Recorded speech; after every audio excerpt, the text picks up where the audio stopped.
Allah subhanahu wa ta'alanın rahmeti, Allah subhanahu wa ta'alanın keçirimi kebir uçurda nöşörlü jamurday jayt. İnna li rabbika fid dahri lafahat. Şunçalık Allah Ta'alanın rahmeti jayt. Ani hiç kim toxtata albayt da. Emi kaçan Allah Ta'alanın pendelerine rahmeti jayt dese, kaçan pendeler özara biri-birin muhabbat kılganda, özara biri-birin жақсы көргөндө. Peygamberimiz sallallahu aleyhi ve sellem berekeli hadisinde aytты: "Lam tuflihu hatta tu'minu." Hiç kaçan sizler ийгиликке жетпейсиңер, бактылуулукка жетпейсиңер. Hiç kaçan. Kaçan sizler musulman bolmoyun deyт. Ыймандуу болмойун силер, эч качан ийгиликке жетпейсиңер. "Валам ту'мину хатта тахаббу." Эми ыймандуу боло албайсыңар. Качанга чейин силер өз ара ортоңодо мухаббат болмойун, бири-бириңерди жакшы көрмөйүн дейт да. Эч качан биз ийгиликке жете албайт экенбиз, эгер биздин жүрөгүбүзгө ыйман келбесе, Аллахка ишенбесек. Эч качан ыймандуу дагы боло албайт экенбиз. Ыймандуумун десек дагы ыймандуу боло албайт экенбиз, эгер бири-бирибизди мухаббат кылып жакшы көрбөсөк да. "Авала адуллукум аля шейин иза фаалтумуху тахаббтум." Мен силерге өз ара мухаббатты көбөйтө турган, мухаббатты жайылта турган амалды үйрөтөйүнбү, айтайынбы? "Афшу салама байнакум." Өз ара саламды тараткыла. Тааныганга дагы, тааныбаганга дагы көп салам айткыла, көп бири-бириңерге жакшылык тилегиле дейт. Алла субханаху ва тааланын рахмати ошондо бизге жамурдай жайт экен да. Алланын рахматына биз муктажбыз да. Эч бир инсан өзүнүн кылган жакшы амалы менен бейишке ээ боло албайт, даражасы көтөрүлүп сыйлуу боло албайт. Эч бир инсан өзүнүн амалы менен эч канча жакка жетпейт. Пайгамбарыбыз саллаллаху алейхи ва саллам сахаба радиаллаху анхумдарга хадис баяндады. Эч кимиңер өзүңөрдүн амалыңар менен Аллахтын рахматына жете албайсыңар деди. Сахабалардын бирөөсү: "О Аллахтын элчиси, сиз дагы өзүңүздүн Раббиңиздин рахматына жете албайсызбы амалдарыңыз менен?" дегенде, "Мен дагы" деди. "Мен дагы Аллахтын рахматына жете албайм. Илля ан ятагаммадани Аллаху би рахматихи." Аллах Таала өзүнүн рахматына мени албаса, Алла өзү мээримин төкпөсө, мен өзүмдүн кылган ибадатым менен Алла субханаху ва тааланын ыраазылыгын ала албайм дейт да. Демек биздин бул жашоодо кылган иштерибиз, амалдарыбыз Аллах Тааланын бизге берген бир жакшылыгына да татыбайт экен да. Канча жыл ибадат кылсак дагы, бирок Аллах Таала бизге берген бир эле көздүн, бир эле колдун, бир эле буттун, бир эле ден соолуктун кадырына эч качан жетпейт экен да. А эмнеге биз ибадат кылабыз? Себеби жашоого жаралгандын максаты ибадат да. Алла бизди кулчулук кылуубуз үчүн жараткан бул дүйнөгөчү. Баардыгыбыз Алланын кулубуз. Эрте эле кечпи кожоюндун алдына барабыз. Эми ошол кожоюндун алдына барганда бул дүйнөдө дагы жана акыретте дагы Аллахтын рахматы эгер бизге жаасын десек, анда жүрөктөрдү тазалайлы. Жүрөктөрдү бири-бирибизге таап-таза кылайлы да. Ошондо Аллахтын рахматы жайт. Жүрөктү тазалоо өтө улуу амал да. Пайгамбарыбыз саллаллаху алейхи ва саллам берекелүү хадисинде айтат: "Өзүнүн уулу бар эле, Анас радиаллаху анху, кичинесинен баштап, 8 жашынан баштап пайгамбар алейхисаламдын карамагында чоңойгон. Ошол Анас радиаллаху анхуга кайрылып: "Я бунайя, о менин сүйүктүү уулум, ин qadarta an tusbiha wa tumsiya wa laysa fi qalbika ghishun li ahad faf'al." Эгер эртең менен кечке чейин сен жүрөгүңдү таза кылып, бир да инсанга жаман күмөн кылбай жүрө алсаң, анда менин уулум ошону кыл дейт. Өзүнүн сүйүктүү уулуна айтып жатат Аллахтын элчиси. Жүрөктө эртеден кечке чейин бир да инсанга кек кылбай, шек кылбай, жаман күмөн кылбай, жүрөгүңдү кирдетпей, жүрөгүңдү таза алып жүрө аласыңбы, кечирип жүрө аласыңбы? Анда ошондой кыл уулум. Ва залика мин суннати, билесиңби, жүрөктөрдү тазалоо бул менин улуу сүннөтүм дейт. Менин сүннөттөрүмдүн ичинен эң мырзасы, эң улуусу. Эгер кайсыл пенде менин ушул сүннөтүмдү жакшы көрсө, анда ал мени жакшы көрүп тур акыйкатта. Ва ман ахаббани кана маия фил жанна. Кимдеги мени жакшы көргөн болсо, анда ал бейиште мени менен чогуу болот дейт. Алланын рахматын Сіз қаласаңыз, пайғамбар алейхиссалам менен чогуу болууну қаласаңыз, жүрөгүңүздү тазалаңыз. Эмнеге эртелик кеч айтылды? Эмнеге дайыма деп айтылбады? Себеби эртелик кеч болуп турат экен, түшүнбөстүктөр болуп турат экен, инсанчылыктар болуп турат экен, катачылыктар болуп калат экен. Кээде сизден болсо, кээде башкадан болуп калат экен. Бирок жүрөктөрдү тазалаш керек. Жүрөктөрдү тазаласак, Алла субханаху ва тааланын сиз менен биз сүйүктүү пендеси болот экенбиз. Ошон үчүн берекелүү хадисте пайгамбарыбыз саллаллаху алейхи вассалам ынтымакка, мухаббатка, биримдүүлүккө чакырып айтат. Вала тадабару. Эч качан бириңерге артыңарды салбагыла дейт. Артыңарды салып баспагыла, артыңарды салып олтурбагыла. Артыңарды эч качан салбагыла бириңер жолуңарды көргөзбөгүлө дейт.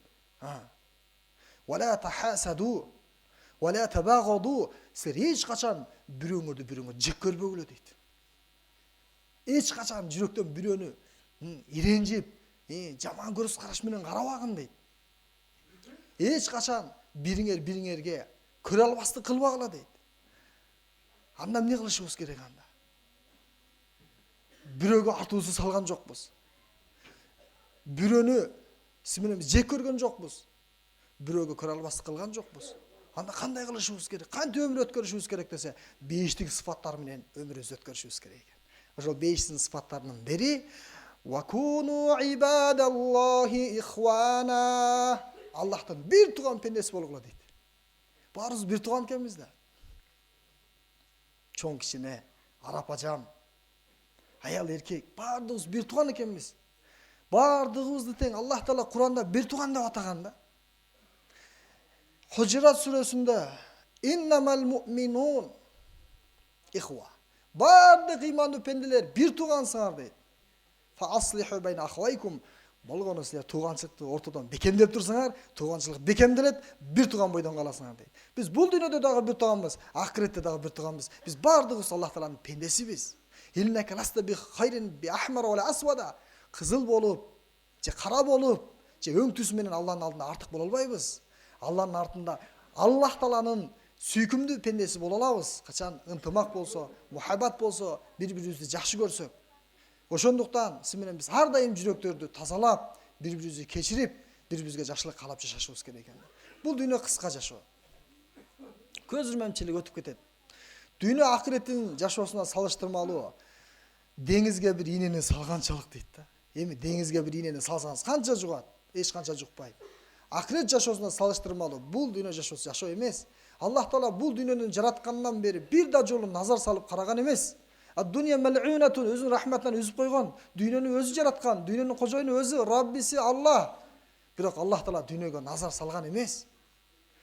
Эгерде дейт пайгамбарыбыз саллаллаху алейхи вассалам берекелүү хадисинде айтат. Эгерде дейт, "Лау ta'dilu hadhihi ad-dunya 'inda Allohi janaha ba'uda, ma saqa minha kafirun sharbata ma." Эгерде Аллахтын алдында бул дүйнө, жана дүйнөнүн ичинде баардык нерсе чиркедин канатынчалык баасы болсо, капырга, ыймансызга бир уртам суу бермек эмес дейт. Демек дүйнөнүн кадыр баркы жок экен. Чирип кете турган, күллү ман алейха фан, дүйнөнүн ичинде баардык нерсе жок боло турган, баардыгы убактылуу экен. Эми биз өтүп кете турган, жок болуп кете турган дүйнөдө, кыска жашоодо бири-бирибизди жек көрүп, бири-бирибиздин аркабыздан сүйлөп, ушак кылып, доомат кылган, бул биз үчүн эч кандай пайда алып келбейт экен да. Пайгамбарыбыз саллаллаху алейхи вассалам айтат, силер менин алдыма чыкканда дейт, силер мага келгенде бири-бириңерди жамандап келбегиле дейт. Тиги тинтип койду, бул мынтип койду. Тиги жакшы адам эмес, эч качан бири-бириңерди жамандап келбегиле мага дейт. Жакшылыгыңарды айтып келгиле. Жакшы пайдалуу сөздөрдү айткыла мага. Бирок бири-бириңерди жамандап келбегиле. Мен силердин алдыңарда чыкканда жүрөгүмдөн таптаза болуп, силерге жакшы ойдо болушту каалайм дейт. Пайгамбарыбыз саллаллаху алейхи вассаламдын каалоосу биздин ортобузда ынтымак, мухаббат, биримдик болуш керек экен да. Үйдө дагы, жумушта дагы, көчөдө дагы, коомчулукта дагы, кайда болсок, сапардабы, үйдөбү, биз баардыгыбыз тең бири-бирибизге жакшылык жеткирүүнүн айласын кылышыбыз керек экен да. Эгерде сиз менен биз бири-бирибизге жакшылык кылсак, бул жакшылыктар калып кетет. Ыймандан кийин эң эле пайдалуу амал хадисте келет. Эң эле пайдалуу амал бул башкаларга пайда жеткизген дейт. Хойрун нас анфаухум лин нас. Арабызда эң жакшы инсандар бар, башкаларга жакшылык кылгандар эң жакшы инсан да ошолорчу. Эң жакшы инсанбыз бизчи. Качан?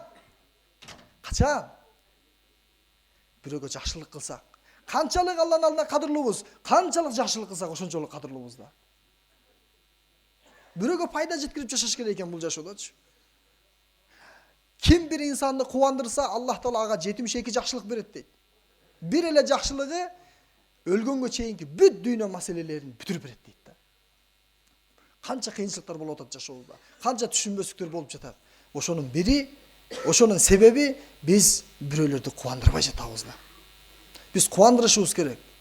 Мусулман адамдын жүрөгүнө кубаныч тартууласа, Аллах Таала эртеңси менен бизге кубаныч тартуулайт экен да. Күндөрдүн биринде эки дос жолдо кетип бара жатып, анан досу билбейт, тамаша иретинде бир сөз айтса, досу капа болуп калат да. Анан бир бурчка чыгат дагы досуна сүйлөбөйт. Анан кумга жазат. Аазу астикой аса илайя.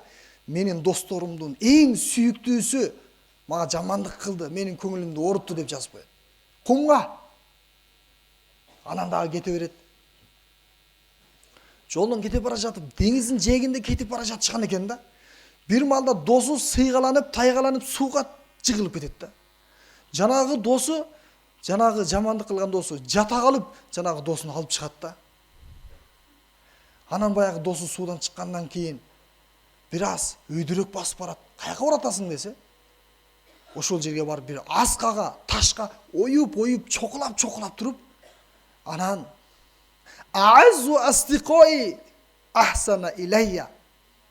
Менин досумдун эң жакшысы, досторумдун ичинен эң жакшысы мага жакшылык кылды деп жазып коет да. Анан сурайт: "Досум, мен сага жамандык кылганда сен кумга жаздың го. А жакшылык кылсам таштын бетине жаздың го. Экөөнү тең эле кумга жазбайсыңбы же ташка жазбайсыңбы? Неге сен бирөөсүн кумга жазасың, а бирөөсүн ташка жазасың?" дейт да. Ошондо жанагы дос айткан экен: "Сен жамандык кылганда мен кумга жазгандыгымдын себеби кечиримдүүлүктүн шамалы жүрүп кетип, менин эң сүйүктүү досум жамандык кылды деген жазуумду өчүрүп кетишин кааладым" дейт да. Ал эми сен мага жакшылык кылганда, менин досторумдун эң жакшысы мага жакшылык кылды деп ташка жаздым дейт.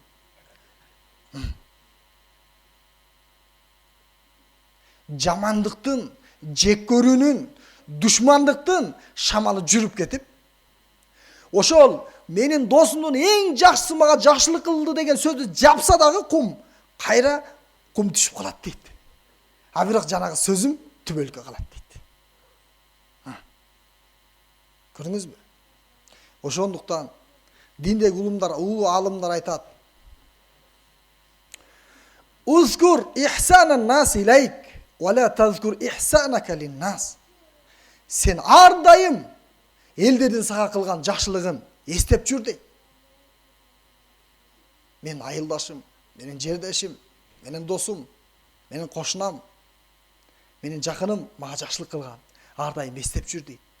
Аны эстеп жүр дейт. Ал унутулбасын дейт. Бирок эч качан сен бирөөгө жакшылык кылсаң, мен ушул адамга жакшылык кылдым деп, эч качан сен эстебе дейт. Унутуп кояңдар дароо дейт да. Биз бирөөгө кылган жакшылыкты дароо ошол жерден унутушубуз керек экен да. А бирөөнүн жакшылыгын эч качан унутпашыбыз керек экен. Вазкур исаатака илал халк, ва ла тазкур исаатал халк илейк. Сен ар дайым элдерге кылган жамандыгыңды эстеп жүр дейт. Элдерге кандай жамандык кылдың? Канча жолу атаңды канча жолу какшаттың? Энеңдин көз жашын канча жолу агыздың? Бир туугандарыңдын көңүлүн канча ооруттуң? Кошуналарга кандай жамандык кылдың? Канча жолу кылдың?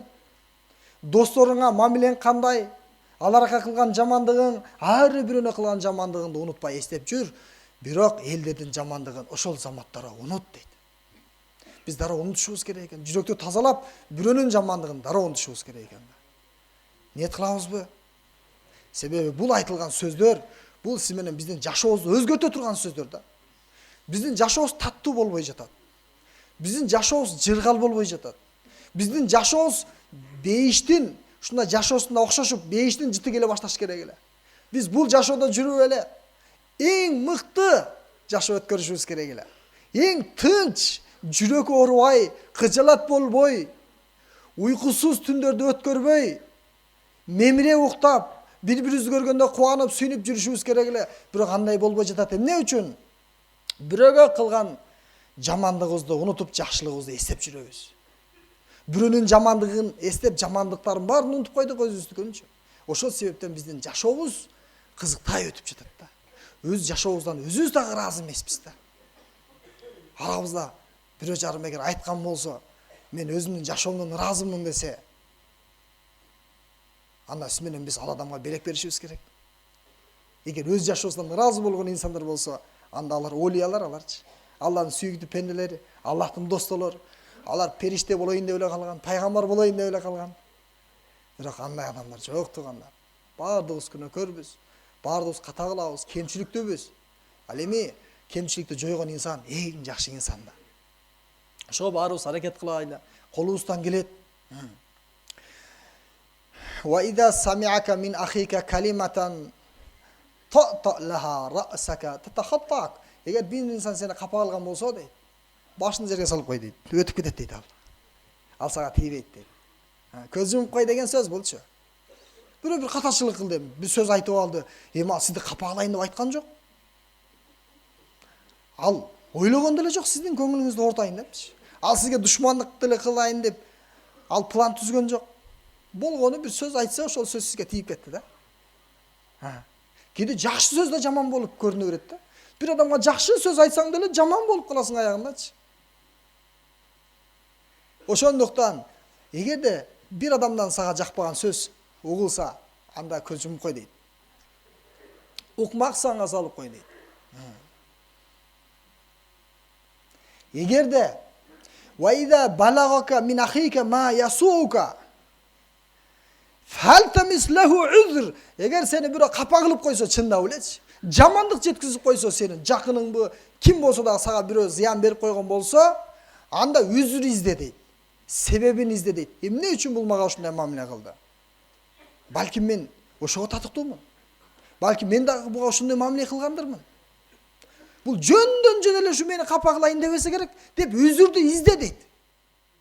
Ошол себебин изде дейт.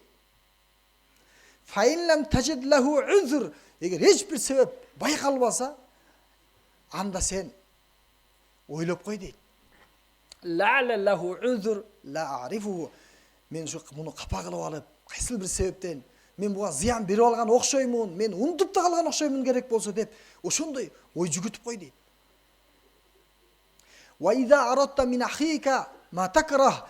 Эгер бир адамдан сага жакпаган нерсе, эгерде сага жакпаган мамиле болсо, анда дейт, ошол адамдын сага келген жакпаган мамилесин сен кечирип кой дагы. Балким ал эмес, сен күнөөкөр болуп калган болушуң мүмкүн дейт. Ал күнөөкөр эмес, ал таза болуп, сен күнөөкөр болуп калган болушуң мүмкүн дейт. Ошондуктан инсан билбейт экен, ар бир кылган ишибиз эле туура боло бербейт. Фираун мен кудаймын деген, ана роббукумул а'ла, мен силердин эң улуу кудайыңармын деген, ошол өзүнүн жаман оюнун себебинен ошол даражага жеткен да. Ошол эң жаман даражага жеткен. Ал Фираун дайыма айтат эле: "Ма урикум илля ма ара", менин айткан сөзүм гана туура, менин пикирим гана туура, менин айткан сөзүм гана туура дейт эле. Анын кылган иши миң деген жаш балдарды ата энесинин алдында канын төктү, мооздады, жаңы төрөлгөн нарсе, ымыркайлады, күнөөсү жок. Миң деген балдарды ата энесинин алдында, ата энесин чыркыратып туруп мооздаттырды. Аялдардын баарын уяткарып, кызмат кылдырып, шермендесин чыгарып кыйнады. Эркектерин колдай иштетип, айткан сөзү меники туура дейт да. Кээ бир инсандар ушундай болот экен. Өзүнүн оюн туура дейт, өзүнүн кылган ишин туура дейт. Бирөөнүкү таптакыр туура эмес көрүнө берет да. Балким ал чындап эле андан болгон күндө деле адашып калгандыр, мейли инсан да. Мейли сага зулум кылгандыр, кечирип кой да. Аллах Таала кечиримдүүлүктү жакшы көрөт да. Fa'fu wasfahu, geçirgile, eldeşgile. Ala tuhibbuna yaghfirallahu lakum. Allah Taala sizlerdi geçirişin kalabайсыңарбы дейт.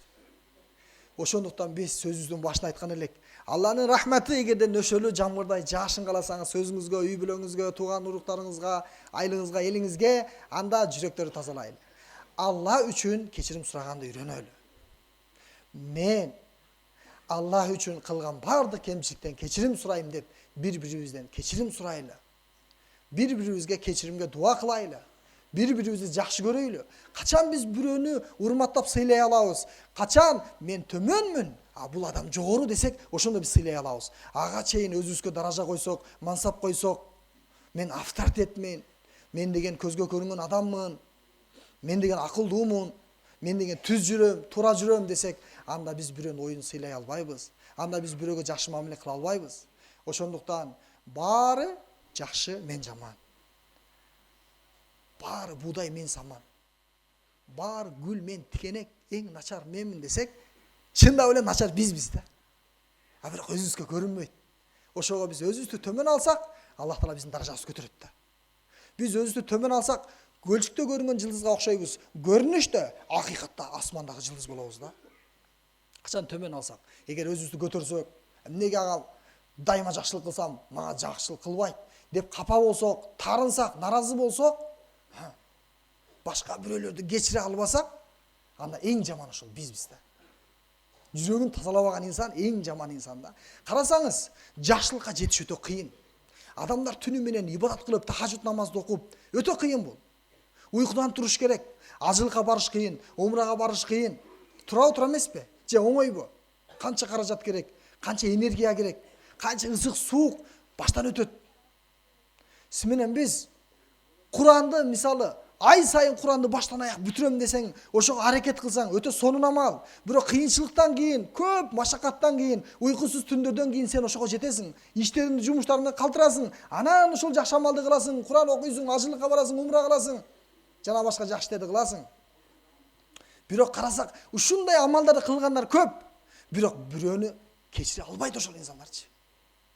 Бирөөнү кечире албайт. Бирөөгө жакшы мамиле кыла албайт. Ошондуктан сиз менен биз жакшы амалдарды кылып атабыз. Бирок жакшы амалдардын эң жакшысы адамдарга болгон сиздин жакшы мамилеңиз экен да. Адамдарга болгон сиздин мамилеңиз жакшы болсо, анда Аллахтын алдында эң даражасысыз, эң даражалуу сизсиз. Касоимил койми, түнү бою тахажжуд намаз окуп, ыйлап дуа кылып, Куран окуп, күндүз кечке орозо кармаганын соогун табасыз. Болгону сиз өзүңүздүн жашооңузду оңдоп койсоңуз. Тилиңизден бирөөнү гыйбат кылбаңыз. Бирөөнү жек көрбөңүз. Бирөөгө жаман сүйлөбөңүз, бирөөгө жамандык жеткирбеңиз. Эгер сиз бирөөгө жамандык жеткирсеңиз, Аллах Таала сизге башкалар аркылуу жамандык жеткирип коет. Кандай мамиле кылсак, Алла бизге ошондой мамиле кылып коет. Зулум кылсак, өлгөнгө чейин бизге ошондой зулумдук кылып коет. Эгер бирөөнү шерменде уяткарсак, бир күнү Аллах Таала бизди уяткара турган инсанды дайындап коет. Бирөөнү уруп койсок, бир күнү сиз менен бизди бирөө уруп коет. Бирөөнүн кызын кордосоң, эдең сенин кызыңды Аллах Таала бирөөгө кордотуп коет. Ошондуктан Аллах менен болгон мамилени оңдойлу. Айтып атат диндеги улуулар. Ман аслаха сариротаху аслахаллаху аланиятаху. Ким өзүнүн жүрөгүн тазаласа, жүрөгүн тазалоонун аракетинде болсо, Аллах Таала ал инсандын сыртын оңдоп коет дейт. Сырткы жашоосунун баары оңолуп кетет дейт. Неге? Анын жүрөгү оңолду, эми сырты да оңолду. Оман аслаха фима байнаху ва байналлах. Ким Аллах менен болгон өзүнүн мамилесин оңдосо, кулчулугун бекемдесе, аслахаллаху фима байнаху ва байнаннас. Ал инсандын бардык адамдар менен мамилесин оңдоп коет экен. Ошондуктан Аллах менен болгон мамилени оңдош керек туугандар. Аллах менен болгон мамилени оңдойлу, эч кимге зулумдук кылбайлы. Эгер зулумдук кыла турган болсок, анда билиңиз, сиз өзүңүзгө гана кылдыңыз. Ал сөзсүз кайтып келет, ал өлгөнгө чейинчи. Бир жолу бир инсан буудай сатып жаткан учурда бир аял зат келип калат. Өтө сулуу экен, көрктүү экен. Эми сулуулукту Алла берет. Бул бир артыкчылык эмес, бул бир сыноо.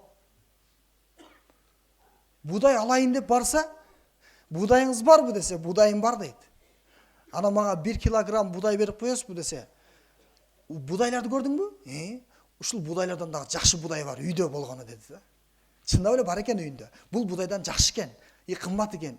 Анан ошол үйдөгү буудайларын салып берди. Болгону жанагы соодагер кардар аялдын колун кармап койду да.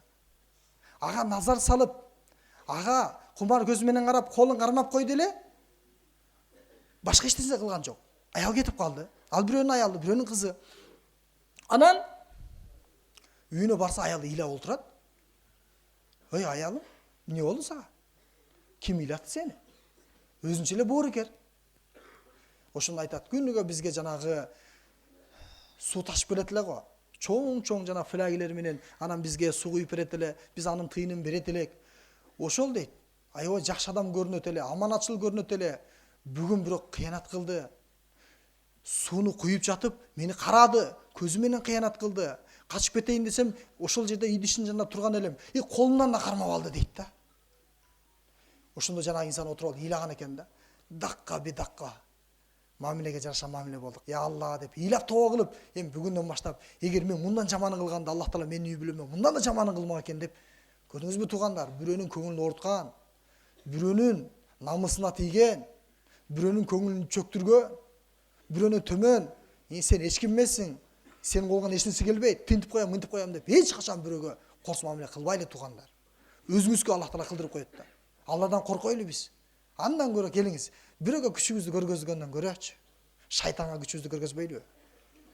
Аллади ювасвису фи судуринас. Бир жакшы ой салбайт жүрөккөчү, бир жакшы ой салбайт. Жаман ойду гана салып турат да.